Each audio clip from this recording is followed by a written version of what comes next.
Welcome to Cozy Cabin's History, where we are taking a journey through Japan's incredible story. In this 5-part series, we'll explore Japan's transformation from ancient origins to its rise as a global cultural powerhouse. Today, in episode 1, we'll trace Japan's path from myth and legend up to the rise of the samurai, those famous warriors who became the guardians of Japan's spirit. Let's start with a poem from one of the 4 great masters of haiku in Japan's history, Matsuo Bashao. An old, silent pond. A frog jumps into the pond. Splash. Silence again. This haiku captures a simple beauty and depth, qualities that echo throughout the centuries. Settle in as we travel back to the roots of Japanese civilization, uncovering the early influences that would shape a nation. Our journey begins with Japan's first known inhabitants, who arrived around 35,000 BC. These early people were nomadic hunters and gatherers, living off the rich, varied landscapes of Japan's islands. Japan's natural beauty, mountains, forests, rivers, and coastline, provided for them and fostered a deep respect for nature, a reverence that would become central to Japanese identity. Archaeological evidence tells us that these early communities developed distinctive stone tools and had unique cultural practices shaped by their isolation on the island. By 10,000 BC, Japan's Jomon culture had emerged, marking a major step in its early development. Named after the cord-marked pottery they created, the Jomon people lived in small villages and crafted intricate pottery for cooking and rituals. These early communities also left behind some of the world's earliest pottery, decorated with beautiful patterns that revealed an advanced artistry and aesthetic appreciation even in that ancient time. The Jomon era lasted thousands of years and laid that foundation of respect for the natural world, a theme that would resonate through Japan's history and influence the rise of future cultural practices. Around 300 BC, the Yayoi culture arrived in Japan, likely coming from the Korean peninsula, and brought significant innovations that would affect the course of Japanese society. The Yayoi introduced rice cultivation, which led to the development of settled agricultural communities. Unlike the Jomon, who lived as hunter-gatherers, the Yayoi people worked together to build irrigation systems and tend rice paddies, leading to more stable food sources and population growth. Alongside agriculture, the Yayoi brought metalworking skills, including the ability to work with iron and bronze. This allowed them to create more effective tools and weapons, which in turn gave rise to hierarchy in societies, with chieftains and warrior classes. Villages grew larger, and territories were defended by these early warriors, foreshadowing the social structures that would eventually support the samurai class. The Yayoi also practiced ritualistic ceremonies, reinforcing the community bonds that were essential to maintaining organized, stable societies. These developments were the building blocks for a more structured, unified Japan. Following the Yayoi period, Japan entered the Kofun period, around 250 to 538 AD. named after the large burial mounds, or kofun, that dotted the landscape. These massive tombs, some over 1,500 feet in length, were built for powerful clan leaders and reflect a time of significant social hierarchy. The Kofun period saw the emergence of powerful clans, each vying for influence and control over various territories. The largest of these tombs, such as the Daisen Kofun, believed to be the resting place of Emperor Nintoku, illustrate the rise of the Yamato clan, which would come to dominate Japan. The Yamato clan used military strength and strategic alliances to bring other clans under their influence, establishing a centralized rule in the region. This period marks the beginnings of the Japanese imperial line, with Yamato rulers tracing their ancestry to Amaterasu, the sun goddess.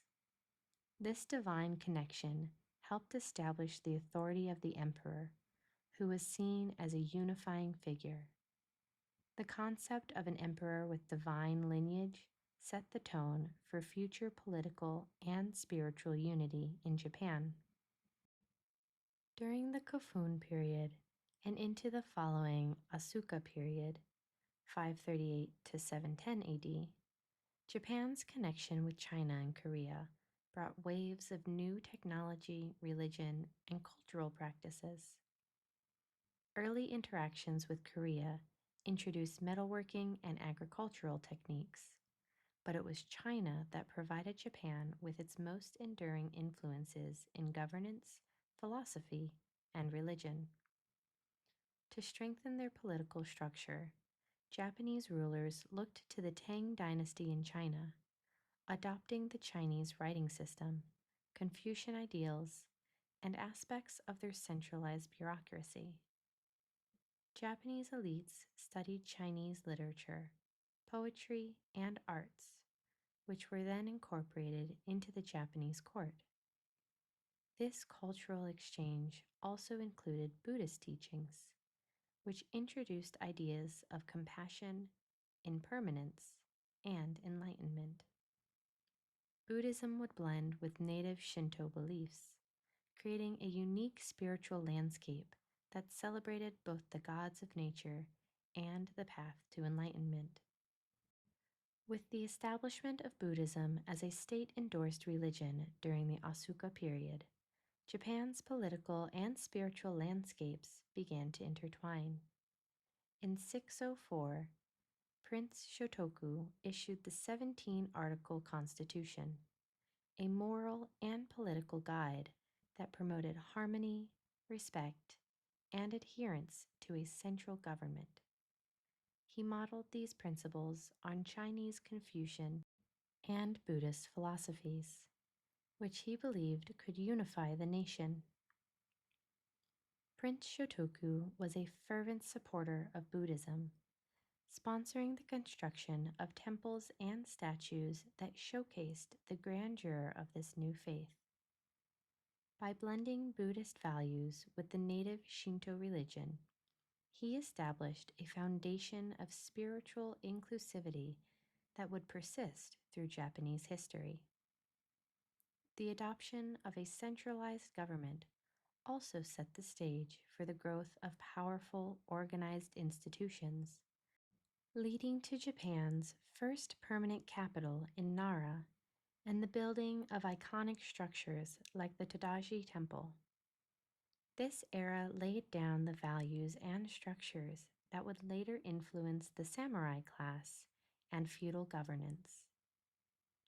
The Nara period, 710 to 794, was marked by Japan's establishment of its first permanent capital at Nara, modeled after the Chinese capital of Chang'an. Nara became a thriving center of art, religion, and learning as Japan developed its own cultural identity while still drawing on Chinese influence. It was during this time that Japan produced some of its most iconic Buddhist statues and temples, including the Great Buddha of Todaiji Temple, a symbol of the nation's commitment to Buddhism and an embodiment of divine protection. Nara also became a hub of literary and historical documentation. The Kojiki and Nihon Shoki, two of Japan's earliest historical texts, were compiled in this period, documenting myths, genealogies, and the early history of Japan. This written record helped establish a cohesive national identity and formalize Japan's cultural heritage. However, the expense of maintaining Nara's court and religious institutions eventually became burdensome, leading to a move that would set the stage for Japan's classical era, the founding of the new capital, Kyoto. The Heian period, 794 to 1185, is often celebrated as Japan's golden age, a time where art, literature, and courtly life reached unprecedented heights. Kyoto, the new capital, became the cultural heart of Japan, home to the imperial court and aristocracy that valued elegance, sophistication, and refinement. Poets, painters, and writers flourished during this era, creating masterpieces like The Tale of Genji, often considered the world's first novel, written by Murasaki Shikibu. While the court was absorbed in the arts, political power began to shift from the emperor to influential aristocratic families, such as the Fujiwara, who gained control by marrying into the imperial family. However, as these aristocrat families accumulated wealth and influence, they required protection for their lands and assets. To meet this need, they hired skilled fighters, early samurai, who would protect estates and enforce authority in provinces. These early warriors were the predecessors of the samurai class, laying the groundwork for what would become a dominant force in Japanese history. As noble families in the provinces gained power and influence, they faced constant threats from rival clans and needed protection to secure their lands. To meet this need, they began to employ warriors skilled in combat, who would soon be known as the samurai. These early samurai were far from the iconic figures we recognize today. At first, they were primarily archers on horseback, tasked with defending estates, enforcing authority, and managing local disputes. Over time, however, these warriors developed a unique identity and set of values that set them apart from other members of society. They weren't just fighters, they were fiercely loyal to the lords they served, bound by an early sense of duty and honor. As their loyalty and skill became indispensable, they evolved from hired fighters into a distinct social class with a code of conduct and a growing influence in society. As rivalries intensified and noble families leaned on their samurai retainers, these warriors became the backbone of feudal power. Their dedication, courage, and commitment to their lords marked the beginning of a new social order where the samurai would become not only protectors of the land, but defenders of an emerging way of life. With each generation, the samurai's role expanded, and soon they would develop the guiding philosophy of Bushido, transforming them from regional defenders into figures of honor who would leave an indelible mark on Japan's history.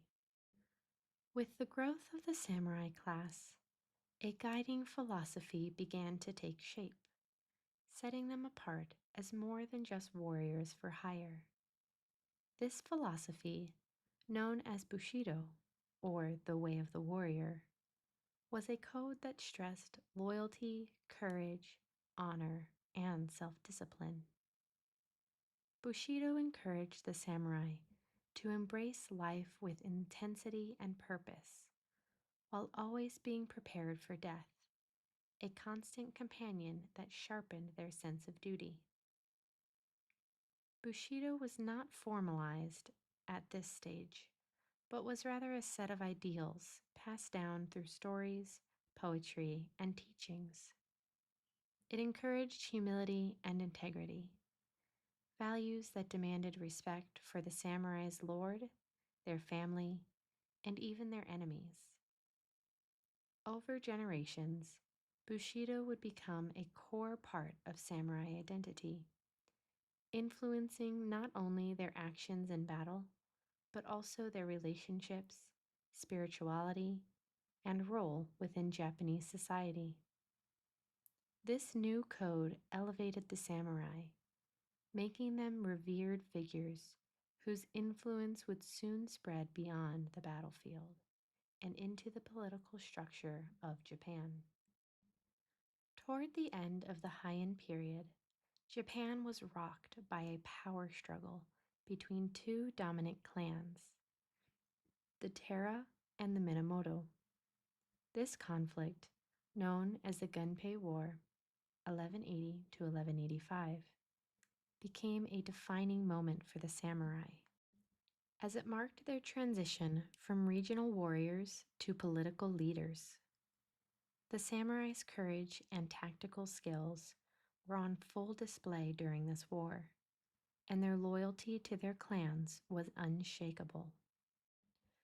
The Genpei War culminated in the dramatic naval battle of Don no Ura, where the Minamoto clan emerged victorious, effectively ending Taira influence.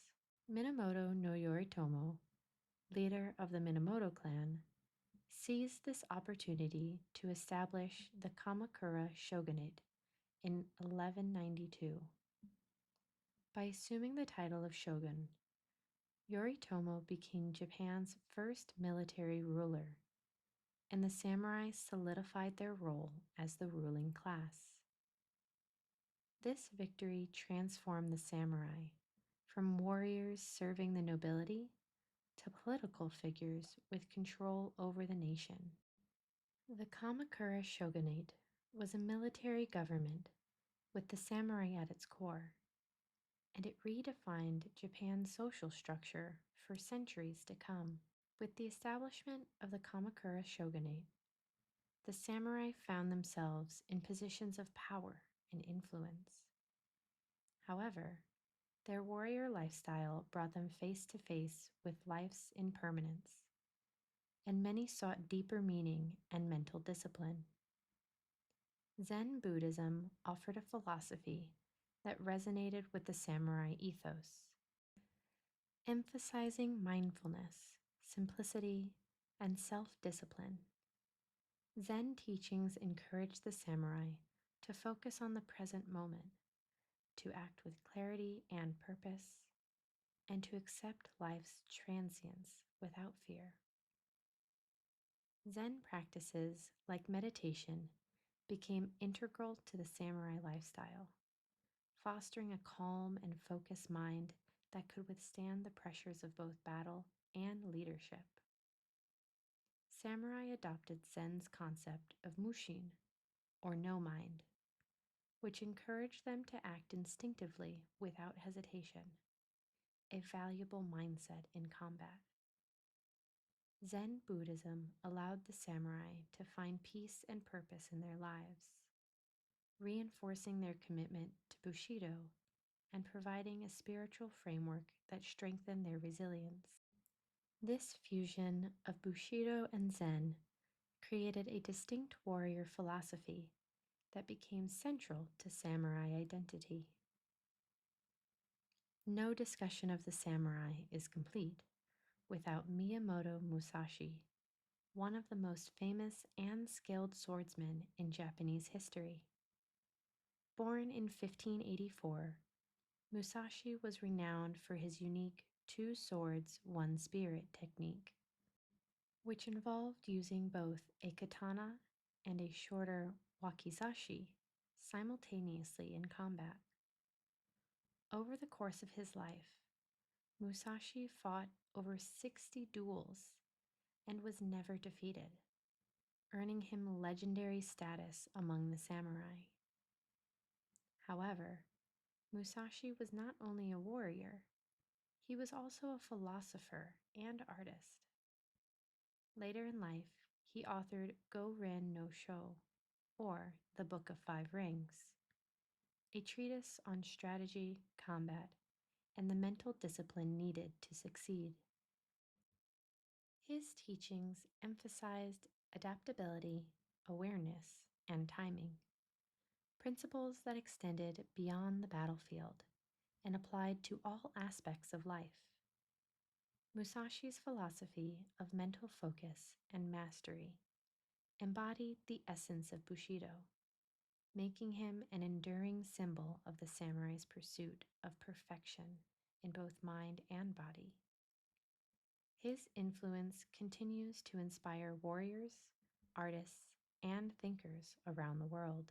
In the late 13th century, Japan faced an external threat that would test the samurai's resilience: the Mongol invasion. Led by Kublai Khan, the Mongols sought to expand their empire to Japan, launching two invasions in 1274 and 1281. These invasions introduced new warfare techniques, including gunpowder weapons, which were unfamiliar to the samurai. Despite being outnumbered, the samurai fought fiercely to defend their homeland, employing guerrilla tactics and relying on their knowledge of Japan's rugged terrain. Both invasions were thwarted by powerful typhoons, which the Japanese saw as divine intervention and called kamikaze, or divine wind. These storms destroyed much of the Mongol fleet, preventing a full-scale invasion. The samurai's success in defending Japan from the Mongols reinforced their role as the nation's protectors and strengthened their sense of duty to safeguard the land. The Mongol invasion left a lasting impact, instilling a sense of unity and pride in the samurai and solidifying their identity as defenders of Japan. After the Kamakura shogunate's fall in 1333, Japan entered a period of instability. The Ashikaga clan seized power and established the Ashikaga shogunate, moving the capital to Kyoto. However, the Ashikaga shogunate lacked the strong centralized control of its predecessor, and regional lords, or daimyo, gained increasing autonomy. As daimyo amassed power, they built fortified castles and maintained private armies of samurai, marking the beginning of Japan's feudal era. The samurai were now tied to these daimyo, serving as their loyal warriors and defending their territories. This period saw the samurai become more regionalized, with their loyalties bound to their local lords rather than a centralized shogunate. The growing power of the daimyo created a fragmented political landscape, setting the stage for an era of intense conflict known as the Sengoku period, or the Age of the Warrior States, which would test the samurai's loyalty and skill like never before. The Sengoku period, 1467 to 1600, was a time of nearly constant civil war, as powerful daimyo fought for control of land and resources. This era of conflict saw the samurai in their element as they led armies, formed alliances, and displayed strategic brilliance on the battlefield. Each daimyo sought to expand his territory, and the samurai served as both warriors and leaders, embodying the Bushido values of loyalty and courage. The Sengoku period produced some of Japan's most legendary figures, including Oda Nobunaga, who revolutionized warfare with his use of firearms, Toyotomi Hideyoshi, who continued Nobunaga's work to unify Japan, and Tokugawa Ieyasu, who would ultimately bring an end to the Sengoku chaos. This age of warfare forged the samurai into battle-hardened warriors, sharpening their tactical skills and solidifying their role as the backbone of Japan's society. But as Japan approached unification, the role of the samurai would soon change dramatically. One of the most influential figures of the Sengoku period was Oda Nobunaga, a daimyo with a vision to unify Japan under a single rule. Known for his strategic mind and willingness to embrace new technology, Nobunaga was the first to make extensive use of firearms in battle, changing the landscape of Japanese warfare. His innovative approach allowed him to defeat larger armies, making him a formidable force. Nobunaga's ambition and ruthlessness helped him conquer much of Japan, and he implemented policies to stabilize the territories he controlled. By supporting trade and promoting a merit-based society, he paved the way for a unified Japan. Although Nobunaga's life was cut short when he was betrayed and forced to commit suicide, his legacy continued through his successors, who built upon his vision. Nobunaga's influence marked the beginning of Japan's journey towards peace, setting the stage for the unification efforts that would follow. After the untimely death of Oda Nobunaga, Japan's mission to achieve unification fell to his loyal general, Toyotomi Hideyoshi. Born into humble beginnings, Hideyoshi was a remarkable strategist and diplomat who rose through the ranks to become one of Japan's most powerful leaders. Unlike his predecessor, Hideyoshi approached unification not only with military force, but with diplomacy, forging alliances and persuading rival daimyo to submit peacefully to his rule. Through a combination of strength, wit, and negotiation, he succeeded in bringing almost all of Japan's fractured territories under his control. To secure this unity, Hideyoshi erected a series of sweeping reforms aimed at stabilizing society. He initiated the sword hunt, a policy that forbade peasants from bearing arms, ensuring that only the samurai held the right to carry weapons. This policy reinforced the social hierarchy and solidified the samurai class as the exclusive warrior elite, a move that helped prevent future uprisings and secured peace across the land. Hideyoshi also formalized Japan's social structure by dividing society into rigid classes: samurai, farmers, artisans, and merchants, ensuring that each group had a defined role and duty within the feudal system. Beyond his military and social reforms, Hideyoshi made contributions to Japanese culture, especially through his support of the tea ceremony, a practice he refined into an art of mindfulness and elegance. His patronage of the legendary tea master Sen no Rikyu elevated the tea ceremony into a deeply spiritual ritual, embodying values of simplicity, humility, and harmony that resonated throughout society. Yet Hideyoshi's ambitions reached beyond Japan's borders.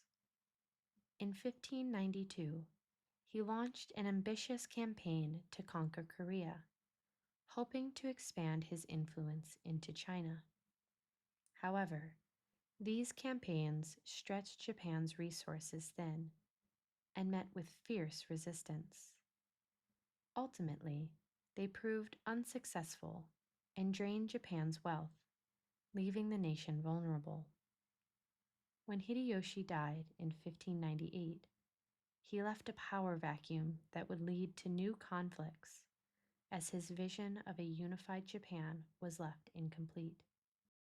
His death set the stage for Tokugawa Ieyasu, the man who would finally bring lasting peace to the land. Following Hideyoshi's death, a struggle for power ensued among Japan's most powerful daimyo. The pivotal moment came in 1600 at the Battle of Sekigahara, one of the most famous and decisive battles in Japanese history. Tokugawa Ieyasu, a cunning and patient strategist, led a coalition of forces to victory against a rival force, solidifying his position as the most powerful daimyo in Japan.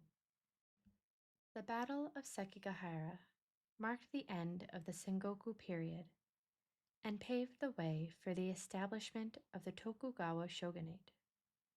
In 1603, Ieyasu was appointed shogun, and he moved the capital to Edo, now Tokyo.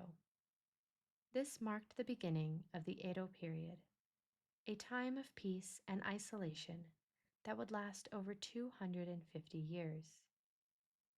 The Tokugawa shogunate brought stability to Japan by strictly controlling the daimyo and maintaining a rigid social order, allowing the samurai to become administrators and custodians of Japan's values, rather than active warriors. Ieyasu's rule established a foundation of peace and order that allowed Japanese culture to flourish. Under Tokugawa rule, Japan entered a period of relative peace and isolation. The Sankin Kotai required daimyo to spend alternating years in Edo, leaving their families there as hostages to ensure loyalty. This policy prevented rebellions and consolidated Tokugawa control. For the samurai, this era of peace transformed their role from warriors to administrators, scholars, and enforcers of the social order. While they retained their elite status and continued to wear swords as symbol of their rank, they rarely saw combat. This shift in roles allowed the samurai to explore intellectual and artistic pursuits, including poetry, calligraphy, and tea ceremony, embodying the values of Bushido in a new context. The peaceful Edo period became a golden age of Japanese culture, where the ideals of simplicity, harmony, and mindfulness flourished. This era set the stage for Japan's eventual modernization, as it preserved and refined its unique culture. The Tokugawa shogunate's impact on Japan is profound, setting the stage for the Meiji Restoration and Japan's emergence as a modern nation. During this time, life for a samurai family was structured and disciplined, reflecting the values of Bushido in daily routines. Samurai wives played crucial roles in managing the household, overseeing finances, and upholding the family's honor. They were responsible for educating children in the ways of the samurai ethics, instilling values of loyalty, respect, and humility. Samurai women were often trained in martial skills, particularly in using naginata, a pole weapon that allowed them to protect their home if needed. Though they rarely fought in battles, women were regarded as the keepers of samurai honor, embodying Bushido through quiet resilience and strength. Samurai children were also brought up in the code of Bushido from a young age. Boys were trained in martial arts, calligraphy, and strategy, preparing them to uphold the family's legacy. Daughters were often taught skills in etiquette, tea ceremony, and other cultural arts. This structured family life reflected the samurai's commitment to duty and discipline, creating a strong foundation that prepared each generation to fulfill their roles in society. Daily life for the samurai was shaped not only by their warrior code, but also by a commitment to preserving their family's honor and values. While the samurai held positions of prestige, the majority of Japan's population lived as farmers and peasants, working the land to sustain themselves and pay taxes to the local daimyo. Farmers who were regarded with respect for their role in producing rice, the main currency of the era, lived in close-knit village communities where everyone contributed to planting, harvesting, and maintaining irrigation systems. Rice was not only the staple food, but also a form of currency, and taxes were often paid in rice, which the daimyo used to fund their samurai retainers and maintain their households. Daily life for peasants revolved around the agricultural cycle, with busy seasons for planting and harvesting interspersed with quieter times when they repaired tools, wove cloth, and participated in village rituals. Families worked side by side, and neighbors helped each other with major tasks.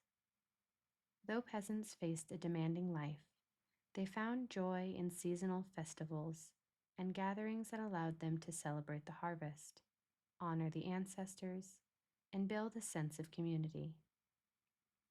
Life in rural Japan was challenging, but grounded in a strong sense of unity and respect for the land that sustained them. In Japan's cities and towns, artisans and merchants formed an essential part of the social structure. Though they occupied the lower tiers of the societal hierarchy, artisans were skilled craftsmen who produced everything from samurai swords and armor to ceramics, textiles, and pottery. Their work was respected for its quality and detail, and artisans often specialized in family crafts, passing their skills down through the generations. Despite their lower status, artisans played a crucial role in Japan's economy, supplying the goods that supported both urban and rural communities. Merchants, while technically ranked at the bottom of the social hierarchy, accumulated wealth by facilitating trade and distribution. They organized the transport and sale of rice, textiles, and other goods, creating a network that connected villages to cities. In urban centers like Edo, Osaka, and Kyoto, merchant families became quite wealthy, often sponsoring kabuki theater, geisha houses, and other cultural activities. This rise in influence allowed them to subtly challenge the rigid social order, gradually gaining respect and changing perceptions of their role in society. Life in feudal Japan was marked by a rhythm of festivals and rituals that connected people to the seasons, the land, and their ancestors. These festivals offered a break from daily routines and an opportunity for the communities to come together. Oshogatsu, New Year, was one of the most important celebrations, a time of renewal when families cleaned their homes, made offerings to the gods, and visited temples to pray for a prosperous new year. The Festival of Obon was another major event, held in midsummer to honor ancestral spirits. During Obon, families would visit grave sites, light lanterns, and perform dances to welcome spirits back to the world of the living. Seasonal festivals often included dances, food, and rituals specific to each region, reflecting Japan's diversity and deep connection to nature. Spring was celebrated with hanami, cherry blossom viewing, a practice that encouraged people to appreciate the fleeting beauty of cherry blossoms, symbolizing life's impermanence. Autumn brought harvest festivals, where communities thanked the gods for a successful season. These gatherings reinforced bonds within villages, allowing people of all social classes to honor shared traditions and find joy in the changing seasons. While rural life was grounded in agriculture and seasonal festivals, urban centers like Edo, Kyoto, and Osaka had a thriving culture centered around the ukiyo, or floating world. The floating world referred to the entertainment districts where people could enjoy kabuki theater, tea houses, and pleasure quarters. Here, merchants, artisans, samurai, and townsfolk mingled, escaping the rigid social structures of daily life to experience music, dance, and storytelling. Kabuki theater was especially popular, combining drama, music, and elaborate costumes to tell stories of romance, betrayal, and heroism. Geisha, skilled in traditional dance, music, and conversation, became symbols of sophistication and beauty, providing refined entertainment to guests in tea houses. The pleasure districts offered a space where people could relax and enjoy life's fleeting pleasures, creating a vibrant social scene that reflected Japan's dynamic urban culture. Artists captured scenes from the floating world in ukiyo-e, woodblock prints, depicting famous kabuki actors, geisha, and landscapes. These prints became highly popular, celebrating the beauty of urban life and providing a snapshot of the pleasures and indulgences that defined the floating world. This cultural vibrancy contrasted with the disciplined, restrained lifestyle of the samurai, offering a fuller picture of the diversity and richness of life in feudal Japan. Through these additional glimpses into daily life, we see that feudal Japan was a society of contrasts. From the disciplined samurai households to the bustling merchant districts, from the humble farmer's rice paddy to the elegance of a tea ceremony, Japan's culture was shaped by a unique balance of tradition, artistry, and community. These varied lives contributed to the enduring legacy of a society deeply connected to its land, its seasons, and its people. As we've seen in this episode, the rise of the samurai and the development of Japanese society were interwoven with family values, cultural practices, and a shared reverence for beauty and simplicity. In our next episode, we'll explore the Edo period under the Tokugawa shogunate, a time when Japan embraced peace and isolation, and the samurai took on a new role as administrators and keepers of order. Join us as we continue our journey through Japanese history on Cozy Cabin's History, and may the traditions of the past inspire you today.